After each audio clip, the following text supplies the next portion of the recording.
Hi, Andrew. My name is Nicolette. I am the creator for the podcast titled You're Worthless. Read that again. The juxtaposition of your very soul. So thank you very much today for saying yes to be interviewed. When I read your profile, I'm like, okay, I can resonate because I myself, I'm still working a 9 to 5, but I am transitioning out to my own practice. So I'm working towards hypnotherapy. So it's kind of it's kind of a big move because I've been in corporate for about 15 years and now and that's in accounting. So my background's accounting and now moving into psychology. So it's a big jump. So and that's why I mean having you on board, we can share some stories and then maybe have some of your tips. So Yeah, yeah. well, congratulations for that too. That it definitely is a big move. Yeah, congratulations for that. Thank you. You know, every time people say congratulations to me, it's like just to reaffirm that okay, you're making this move like there's no turning back. And Yeah, it's exciting and scary. So I don't want to say but and scary. So and scary. and yeah, and you know the thing is now that I'm learning in psychology, whatever you think of will become a reality. So they say rather than you say scary, you might as well say excited, right? So Yeah, that's right. Sometimes you can get it confused. You got that knot in your stomach. You don't know if it's am I anxious or am I excited? You don't know. that's Yeah. right, that's right. Yeah. So okay, I'm gonna read a bit of an introduction to our listeners today, and then we can go straight into our conversation. Love it. So hi everybody, we have Andrew Beaulieu Yeah. here, who is a founder of Bold Moves Coaching and Consulting. He is a dedicated career transition coach, leveraging upon his personal experience of leaving a family business to spark his entrepreneurial journey. He now empowers others to make similar bold moves. Known as the Bold Moves Catalyst, Andrew aids individuals to unlock their limitless potential and successfully navigate career transitions. Having personally navigated the complex path of leaving a family to spark his own journey, he understands the challenges and rewards of career transitions firsthand. Um, by having him on this episode today, he hopes that the listeners here will gain valuable tools to navigate their professional transition, ultimately leading to a more fulfilling and successful life. Wow, we need more people like you. Because a Thank you. lot of people out there, they've been I don't know, I'm a millennial, so looking at my dad who is a baby boomer, they can actually just stick to one field for I think 35 years already. I'm like when I tell him like okay, I want to make this move, it just baffles him like why can't you just stick to your own field? I'm like, we're not the same. But yeah. I had a So, similar situation with my father where he said when I sat him down to say I was leaving the company, his right. words were he paused and then he said, "I don't understand it, but okay."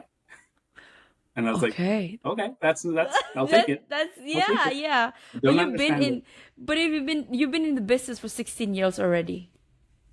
Yeah, so when I never wanted to work in the family business, quite frankly. My dad started the table from our dining room table when I was 7, 30 years ago this year. I'm going to be 37 soon. And Whoa. yes, I'm also a millennial, so I'm right there with you. Oh yeah. Uh, So we and can yeah, we can resonate. Yeah. Absolutely. And but after college, I went through school, went through college, and I never had a path. Like I never knew what I wanted to be when I grew up. I didn't have that, passion that I knew from a young age that I was going to do this. I never had that in my life.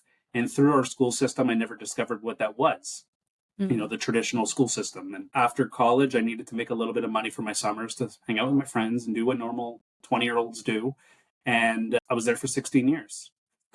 It wasn't a summer job.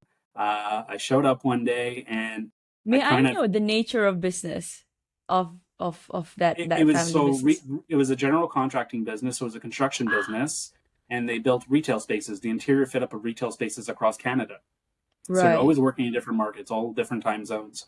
And I fell in love with the rush of it all. I fell in love with the adrenaline that you get in that business because everything in retail construction is very fast paced. It's not year long contracts. You're talking about a month and a half, 2 months, 3 months max, and you're out. So they're Mm. very fast paced. You're doing high volume, and I fell in love with that rush of meeting the client's needs, and I was good at it. And that kind of when you find and a lot of people are going to resonate this when they find something that they're good at, they think, oh, this is what I'm supposed to This be doing. is what I should be doing. This is it, right? So I found my career because I'm good at this, but that's not the case. That's not always the case anyways. And the second thing I discovered while I was there was that I really liked working with people. I was a manager at a young age. I quickly Mm. adopted a servant leadership style. I always loved helping my team, and I was young, right? I was 23 when I became a manager. I was working. My first employee That was was so 50. young. 23. So, I think I 23. Where was I? Just I think 5 years into the corporate world. Okay. yeah, so it was quick, and my first employee was 20 years my senior. So I quickly had to adopt, and yeah, so I quickly adopted the servant leadership style. But what I came to discover really fast is when people come to work, they bring their personal. Like it is, we are people, and we're human beings, and we Yeah. have lives. I mean, I was 23. Yeah. I didn't have much of a life. I lived with my parents. Right. I was just starting, and here I am dealing with emotionally complex situations with people Mm. who have much more life experience than me. And so I had to adapt and I had to challenge myself to be able to meet them where they were, right? And that was a pivotal moment for me in my career because I quickly learned that being a manager and being a leader are two different things. Yeah. You can tell someone how to do their job, but leading someone and being there for them to be emotionally supportive and That's right. help them through their professional and personal challenges was really meaningful. And I thrived in that. I really enjoyed that. Mm. But I stayed at it. I said, oh, I'm good at this. I'm going to keep going down this path. And it wasn't really until the pandemic that Oh. I got to come home. I've been with my wife for 20 years this year. So I've been with my wife since high school. Wow. Congratulations. That's 2 decades. Yes, it's over half my life for sure. Wow. We're Yes. celebrating our 12th wedding anniversary this year. So we've been married for 12 years. And we have two young daughters who are 7 and 6 right now. And Oh. so you can imagine at the pandemic 4 years ago, they were much younger. And so when I came home, I had a kind of like a moment, an epiphany that I'm missing way too much of my children's lives.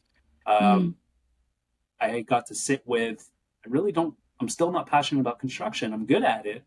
I'm still not passionate about construction. Like, I don't know what I'm doing. And so my wife kind of told me, like, call your life coach. I was working with a coach for many years and I called her and I said, I need to make a I change. need help. And so we went through a whole process of career counseling and doing the psychometric evaluations to find out what I would really be good at given my skill sets and my values, right, as a human being. And I discovered that coaching would be a potential avenue. So, and that's really taking the thing I love the most about the company, which was the people, and making that my primary focus. So I said, let's give it a try.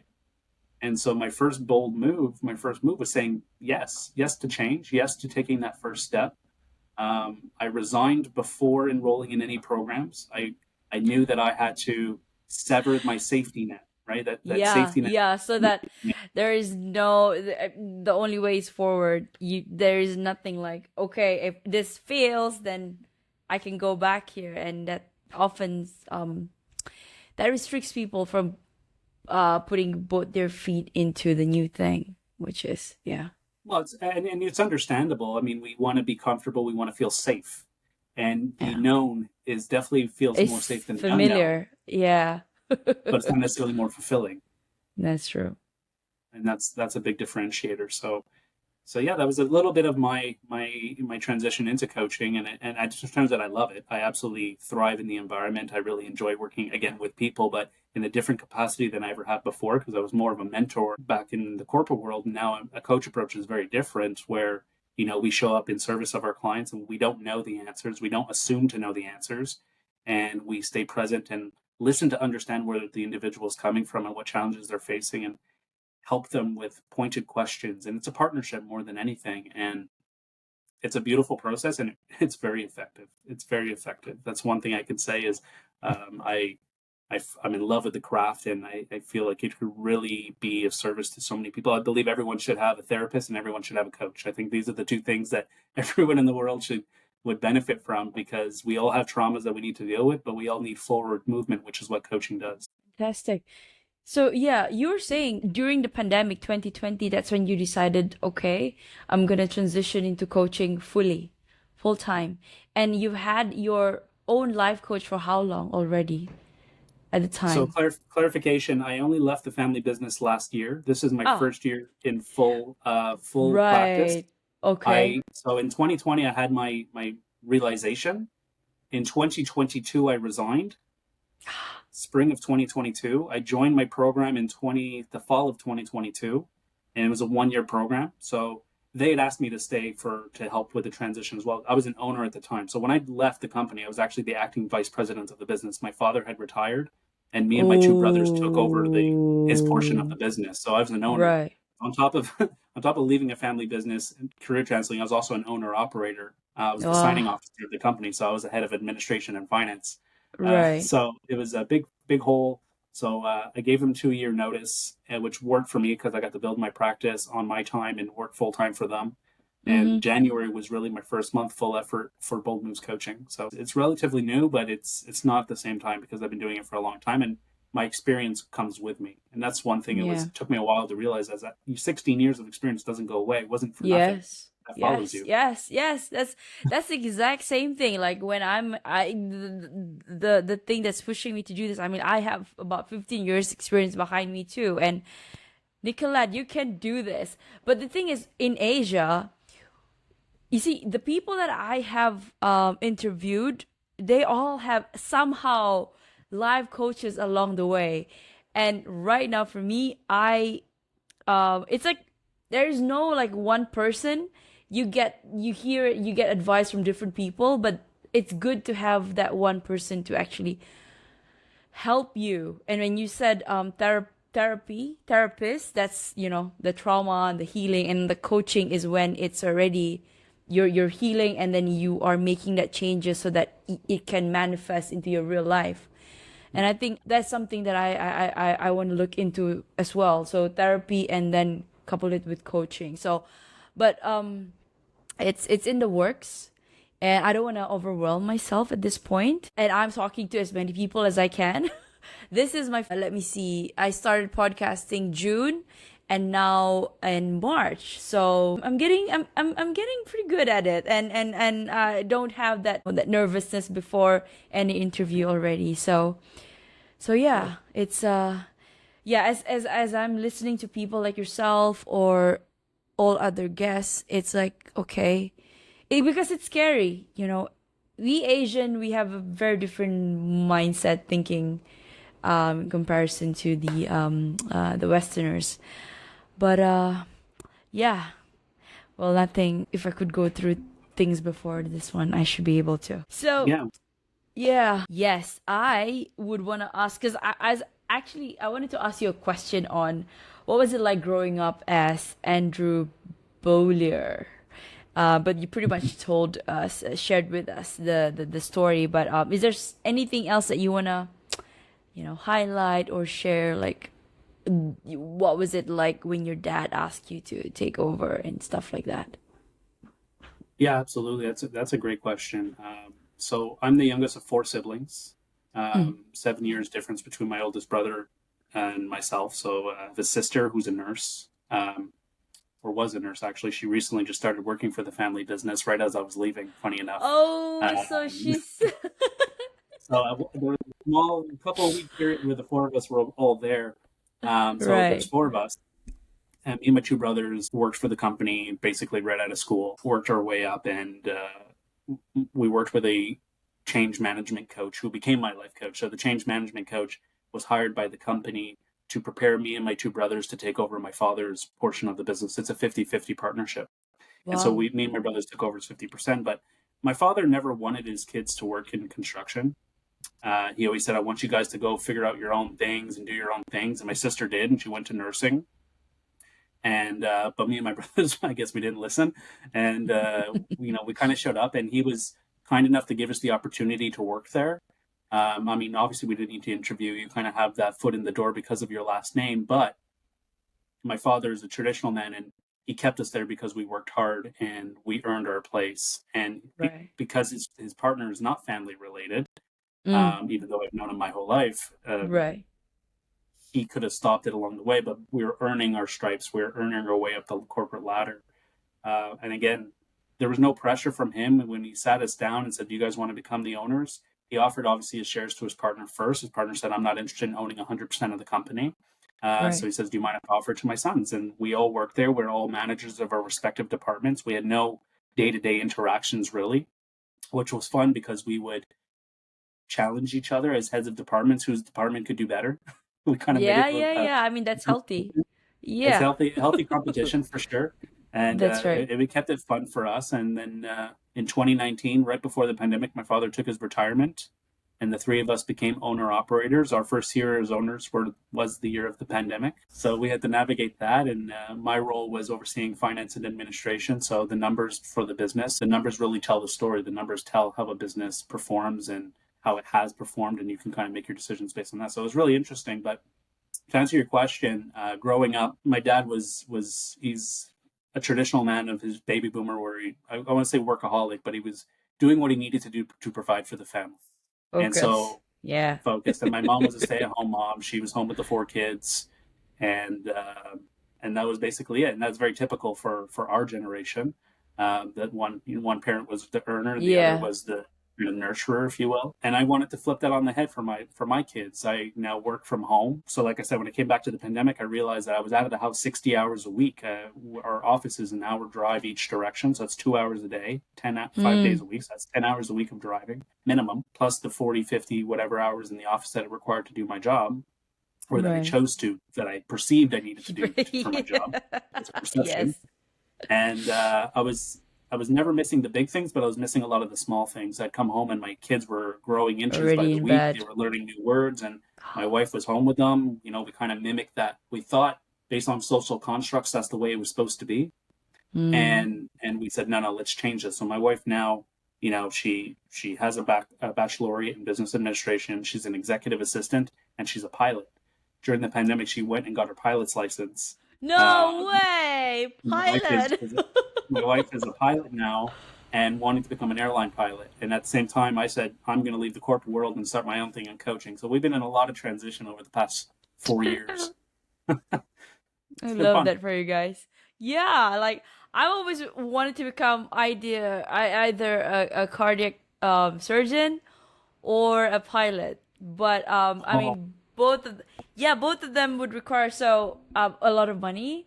And at the yeah. time, I was 17, so my dad was like, can you like choose something that is, or the other option is I could get sponsored, but then I have to be bonded by the government. So I'm like, I want my freedom. So I went to the safe route and went ahead with my professional qualification. So yeah, chartered accountant, but now here transitioning to hypnotherapist. That's a big But I mean, transition. And again, congratulations for that.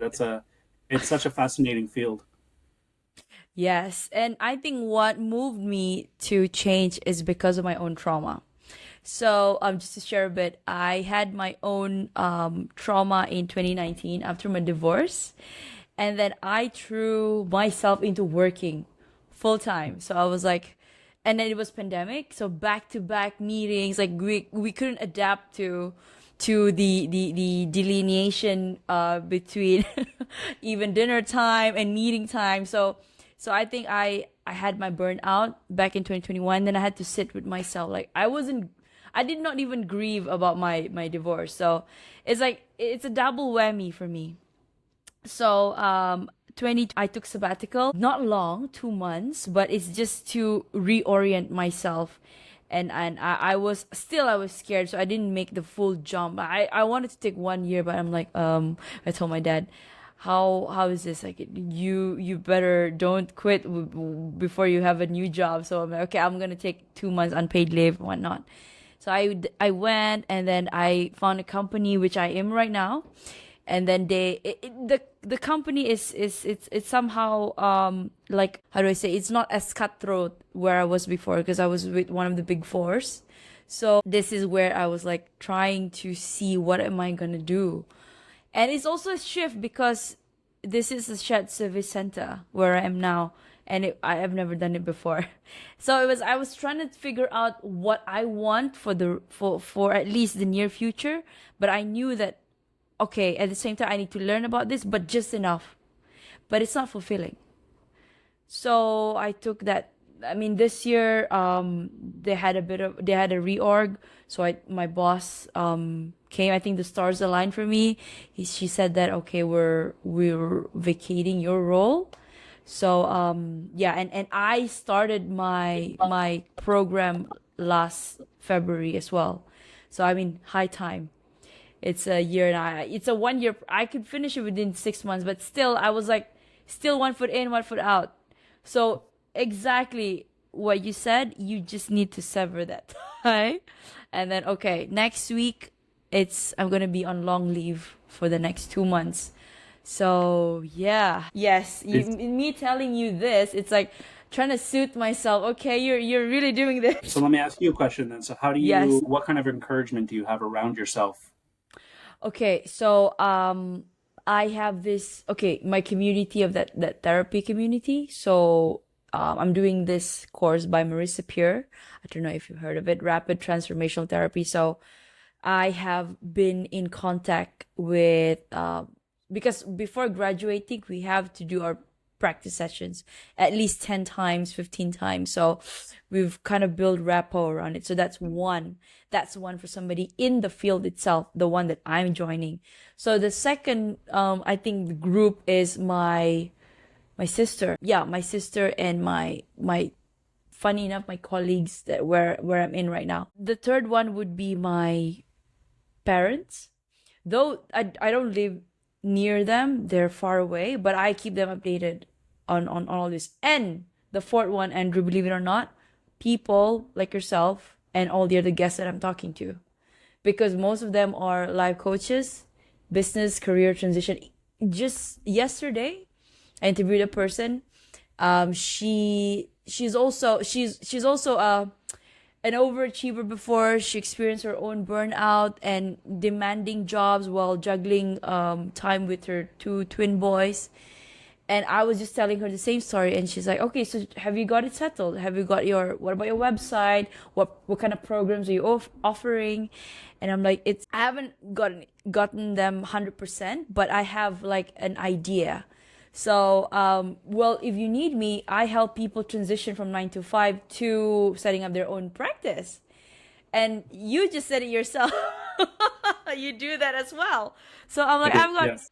abundance of options. I'm like, okay, thank you, God. So, having this, knowing that I could, it's just opening, just asking for help or just guidance.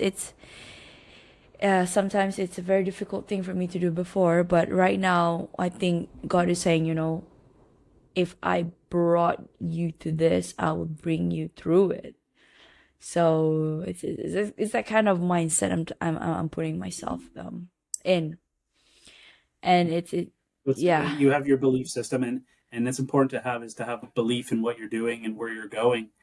So yeah, there's two things I heard as one is, the importance of community for you. And I spoke on this very topic on a podcast last week, is the importance of surrounding yourself around people who are going to encourage you and pick you up, because they're going to have times where it's going to get tough and times you're going to yeah. have When you have your self-limiting beliefs. emotional roller coaster, especially when I'm okay 9. Okay, so come 1st April, it's gonna be Monday of the first one that I'm gonna be unemployed, or I'm still on the Yeah. payroll, but still on leave. But it's like it's transitioning out from that emotion, that routine. Mhm. So it's like, okay, I can take it maybe 1 week. I had this vision in my head. Maybe 1 week it would be fine. Then what about second week? What about if I feel like I feel like I am my friends, my colleagues are working, but I'm not.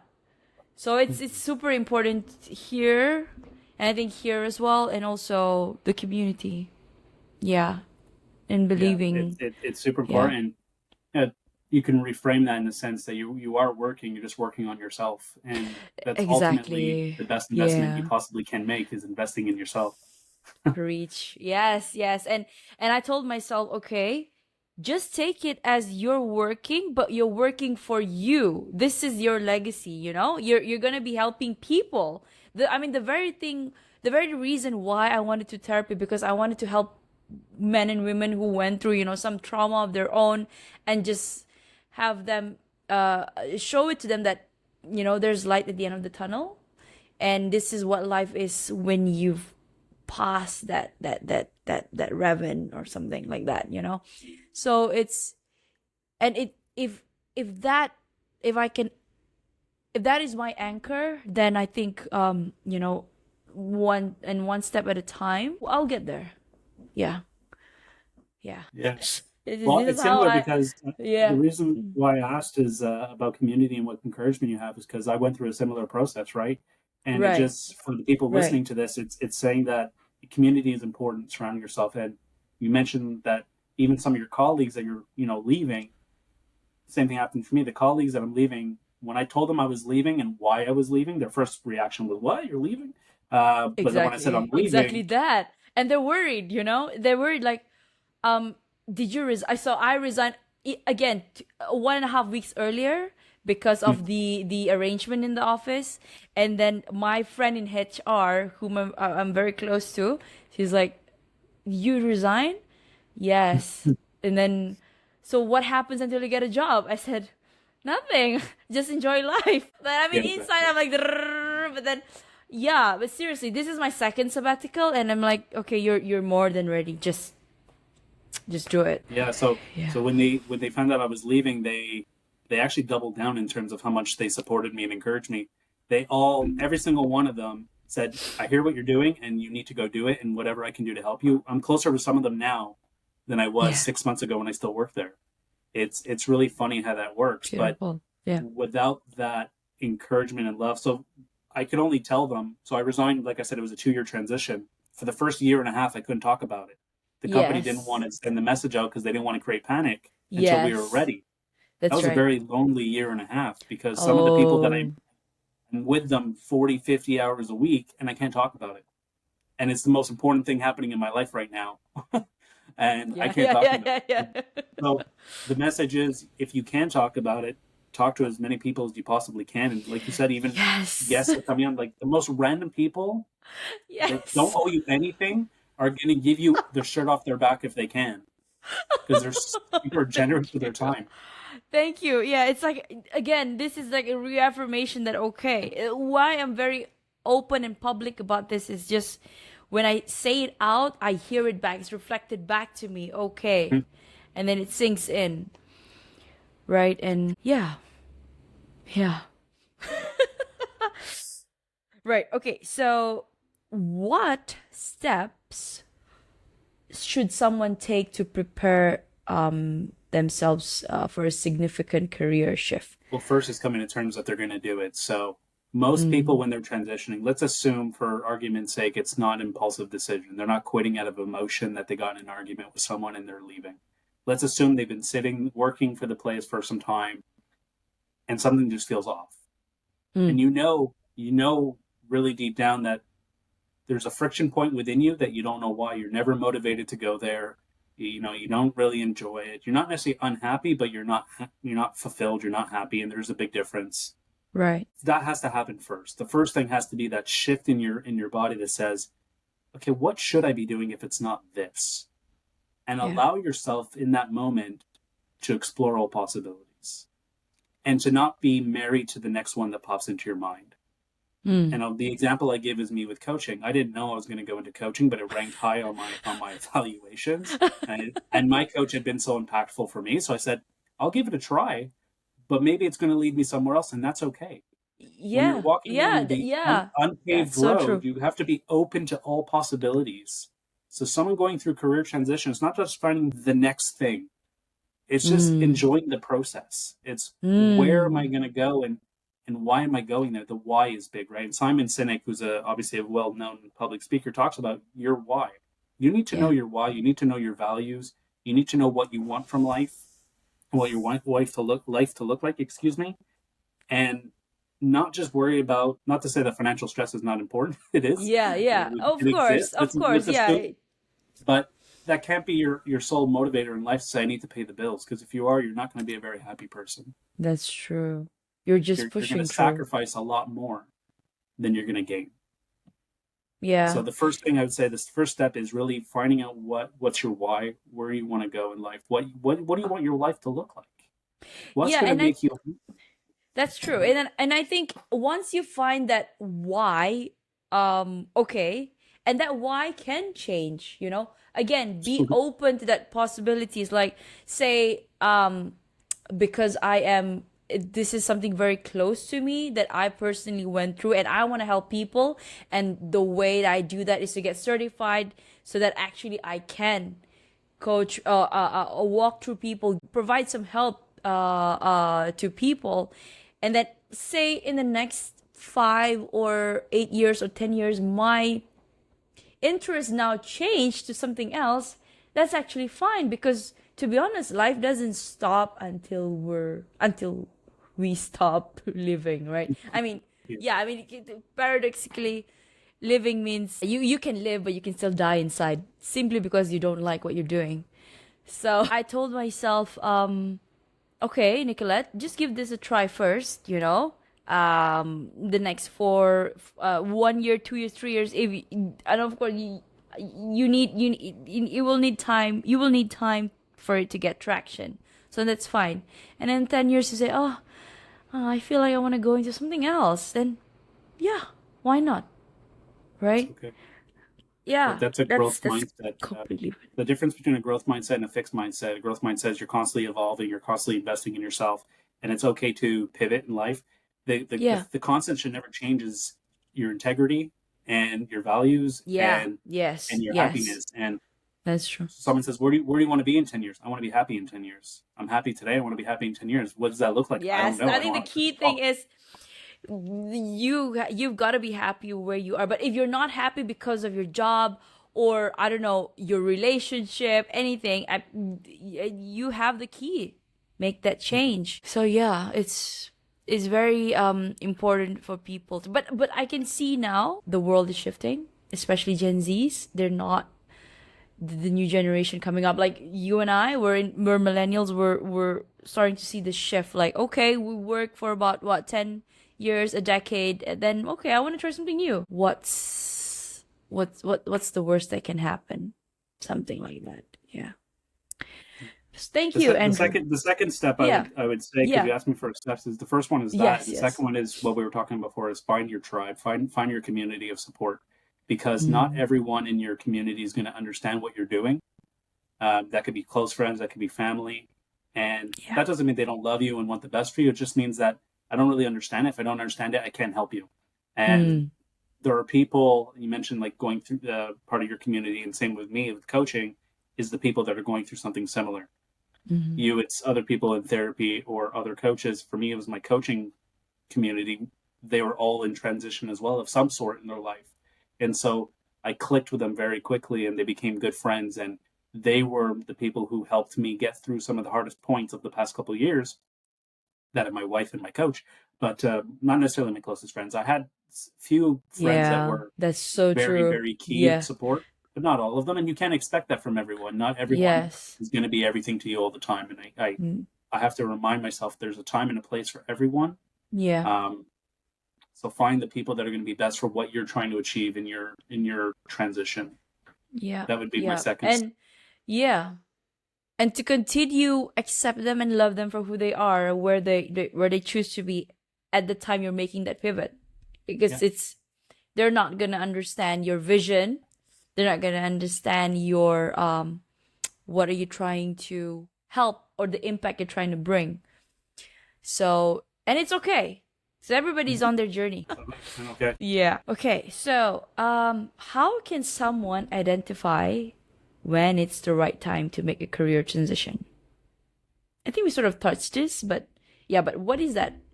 The Yeah. emphasis is there really is a feeling inside that you know when you know. For me, it's something I thought about for a couple of years before I made the decision, because I was providing for my family, and I wanted to make sure I was in a position that was going to be good for them as well as for myself. You know, when you have Yeah. that responsibility.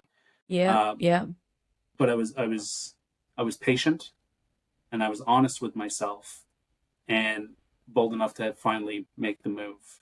But intuitively that something isn't right, something's not aligned with what you want out of your life, and sometimes that's just I want to change. Like I'm in a rut. I'm stagnant. I don't feel like I know what the next 3 weeks look like, the 3 months, 3 years. And some people just want to change, and that's okay. You can transition just strictly because life should be fun and should be. You shouldn't Yeah. know what the next 30 years looks like. If you do, then Yeah, that's that not for is me. so Anyway, put it that true. way. Yeah, yeah, And yeah. so there's this feeling internally that you need to sit with that for a while. Most people will snuff that voice out because oh, that's scary. It's I'm dangerous, it's it's dangerous. It's too risky. You're risky. gonna, yeah. What about you're already at this position, you're earning so much. Are you gonna throw that away and start from zero, start from scratch? And it's so I had the same epiphany where I said enough is enough because working at a certain place, brings prestige and whatnot. And I sort of tied my identity to that. And it was, oh, ah. I had to Well, work I through did the my own exact thing. same. I labeled myself as a provider, and I was providing, and so I felt I had a badge of honor that could wear, saying I'm providing for my family. And it's a great lifestyle. I mean, I was an owner of a business, good salary, dividends, Yeah. autonomy, and like I have what most You people have strive every, for. yeah, yeah, And exactly. but I wasn't feeling that fulfillment, and for me, that fulfillment is that seesaw was not balanced, and I want balance in Mm. my life. So there needs to be a blend of both. I hopefully, but again, sacrificing my time with my children and my wife for financial gain did not make sense to me. Did not make sense to me. Those Yeah, because About that time back. imagine when we started working, we want to go up to certain ranks and have that financial gains to a certain level because we want to be with our family, or we want to be there and to have that gain or that resources already for you to have. But now it's if you're in it for too long, then you lose sight of the real reason why you started working in the first place. Like same for me, I've been away from my family for about, I don't know, since I was 17. So I'm now in Kuala Lumpur. My family's on the east side of the country. So 17. So I said to myself before, I remember leaving home, okay, I want to work, work, work, and get that job, the whatever, the everything. And then it's so, I can tell you, I've only gone back at least once in a year. And it's a 3 hour flight. I mean, what am I doing? This is the whole reason why you want to work, because you want to provide, you want to give back to them, but then you're not spending time and they're getting old. They're getting older. So the logic is not, it's the math is not mathing. So I'm like, okay, you've got to make some changes here, Nicolette. There's a bit of a social construct, right? That's been established over the years, and that is people work to make money, and we Yes. work till retirement. We work till we're 65. Some people later, Yes. and that's only getting pushed as time goes on, right? Retirement by the time we get up there is going to be 70 plus, Yeah. and that's when you start getting sick, and then unfortunately that's it. Yeah. That's it. That's it. So, and that's a social construct. People are okay with that because that's just the way life is. I choose otherwise. I choose to say, no, I don't want to live my life that way. And I want to live today because tomorrow's not guaranteed. I hate to say that Yeah. as a Yeah. cliche, but it is Yeah. true. Tomorrow's not It's guaranteed for any of true. us. Yeah. And so I choose to live today in a capacity that is meaningful for me and that energizes me and that I'm proud of it. I'm proud to say that I'm with my kids in the morning, at night, and I'm here Yeah. all the time. And Exactly. at a time, if they're young, they're gonna in 10 years they're not gonna live here anymore, and That's then so true. I'll That is so rediscover what I true. want to do in 10 years. But right now they're here. Exactly. And you There you start go. start again. Yeah. I mean, like I've okay, so just now we were just talking about how what is my week gonna look like. So I'm like my day to day. So morning, finally I can get my 1 hour of running or my fitness and then start my thing at 10 and then get clients, this, and then I can actually stop work at the time that I want to stop work because that's the whole point. Yeah, I exactly. I call it life work balance instead of work life. No, I don't like that. Life comes first. Yeah, life work Yeah. balance. I like that. So right, Andrew, what is next for you? Right now, career transitioning, but what's next besides that, or is there anything that you have in mind? I don't know, books. I don't know. Yeah. So I actually have a lot going on right now, which is a lot of fun. It's very exciting. So first off, career transitioning is only one type of coaching that I offer. Okay. Um, so I do life coaching as well as corporate programs and executive coaching. And the reason why, I'll tell you why. They're all intertwined. Mm. My mission is to make people live into a fulfilled life. We spend a third of our life at work. So if I Yes. can offer something to corporate environments that make the employees have a more enjoyable experience, then Mm. I'm going to focus on that. And I'm executive coaching. I want to work with leaders to get them to realize a lot of leaders, unfortunately, are not good managers. They're not good with their people interpersonal skills. It's not a Yeah, generic rule, but there's a lot out there. And so I want to work with executives to get them to, they're in a position of influence on their staff. that's And true. they Yeah, influence whether they can have a good experience or a bad a experience. bad So experience. Yeah, I want to focus on executives. I want to focus on the corporate environments. I want to focus on the individuals' careers, and I want to focus with them on their personal life. And all of this intertwined is to allow everyone to have a more authentic and more enjoyable life experience and live into that fulfillment and not settle, not become yeah, complacent, and yeah. to be bold enough to ask for what they want, be bold enough to make the moves that they want. Bold, someone asked me this last week, is bold necessarily big? And it can. I mean, we're both making a bold move, but which is a big move, but sometimes just saying no is a bold move. Sometimes Yeah. just asking for what you want, or telling someone this is how I want to be spoken to, or this is how I want to be, setting up boundaries. Those are all bold moves. We make small bold moves every day, but we don't categorize them as bold because This is society says trivial. Yeah, this is this is trivial, but like it's a not. mundane day to day that I can. Oof, it's okay. And But it's any Tom, not. Dick, and Harry can. Yeah, they do that. For someone who's a pleaser, right? Someone who always feels like they need to Yeah, sacrifice themselves to please yeah. someone else, for them to have the ability to say no, I'm drawing a line in the sand. That's a courageous move. That's a bold move. And so I want to help people in that capacity. So what's next for me is that's my coaching practice. I am working on a book, my first book, and it's an anthology book. It's very, very early stages, but Congratulations. it's going to be a set of short stories that's going to talk about people leaving family businesses. You hear about all these books being talked about how to navigate and make family businesses work.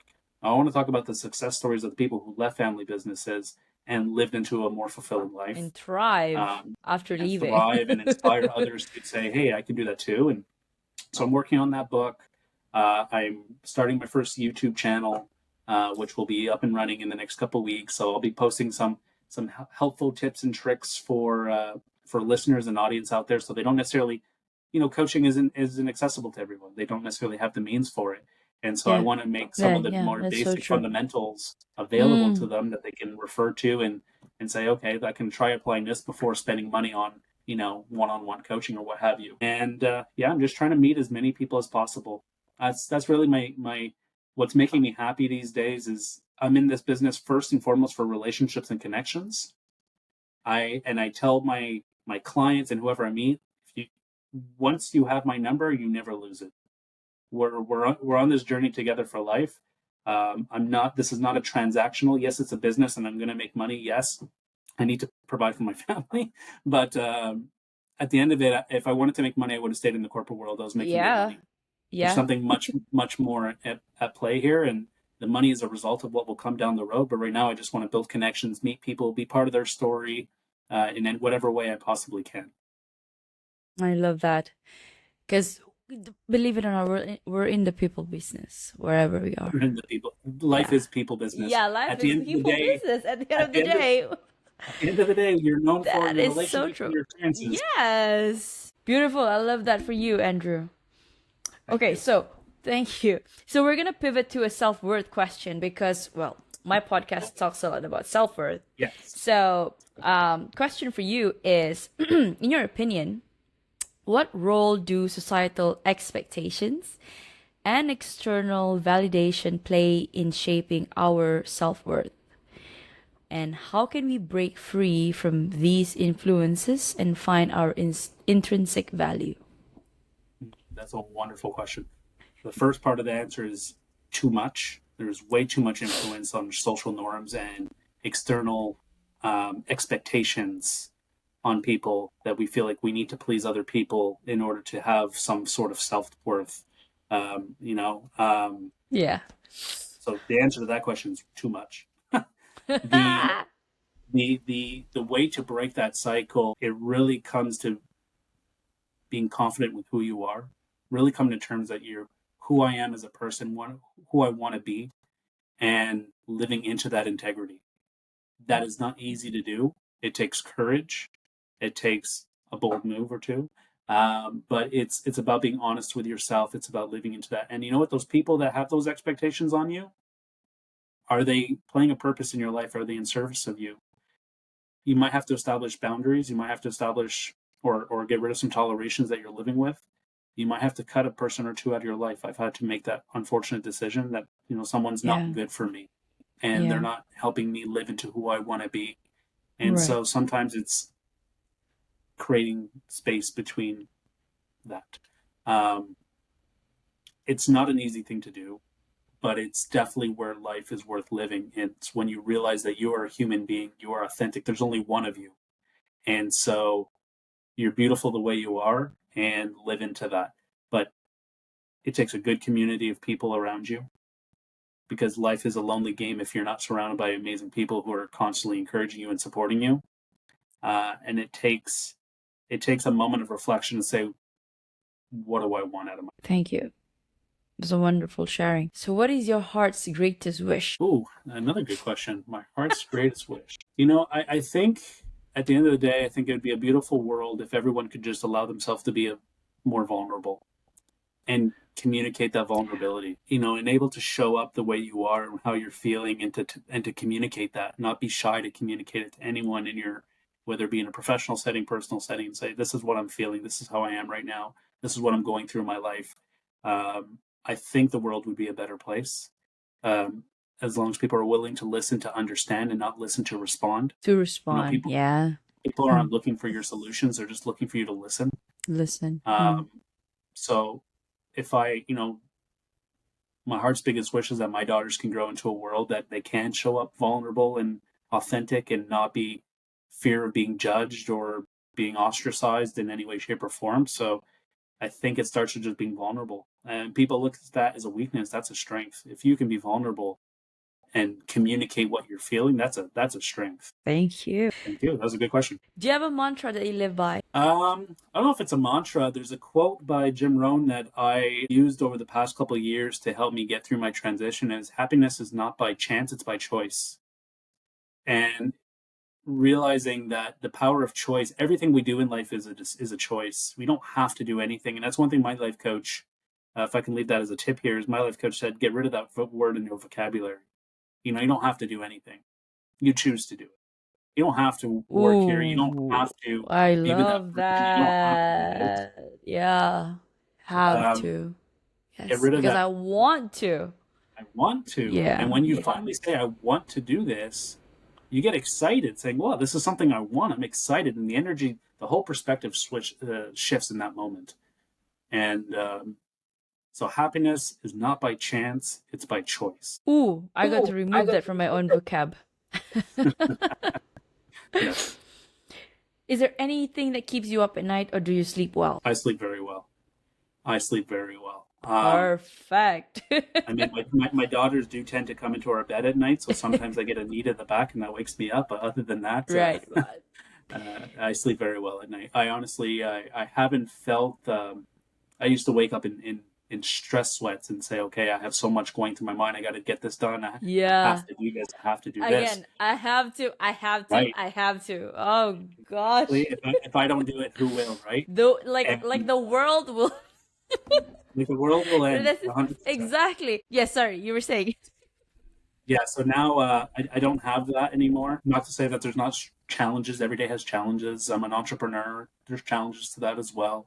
but it's an enjoyable. I'm allowing myself to enjoy the process. I'm not stressing on Beautiful. the result. I'm enjoying the process, and so I sleep well at night. Yeah. So like the post from Gary V, I saw it one day. He's got two of the globe, the world if you overthink, and the world if you don't overthink. It's the same thing. Exactly. It doesn't Exactly. change. It It doesn't doesn't. change. Yeah. So, okay, last quote, Andrew. So, if you could create a quote right now for you to leave to the audience listening and the world as your legacy, what would it be? Oh my goodness, that's me to quote now. Yes, people can quote you after this. Yeah, no, exactly. Yeah, That's dash I'm gonna find Andrew this. Beaulieu. I'm gonna find myself on some memes. Yeah, I'm gonna steal someone else's. I can't create my own. I'm gonna share another sure. quote with you that I think is just really powerful, and that is, "Fear is temporary, regret is forever."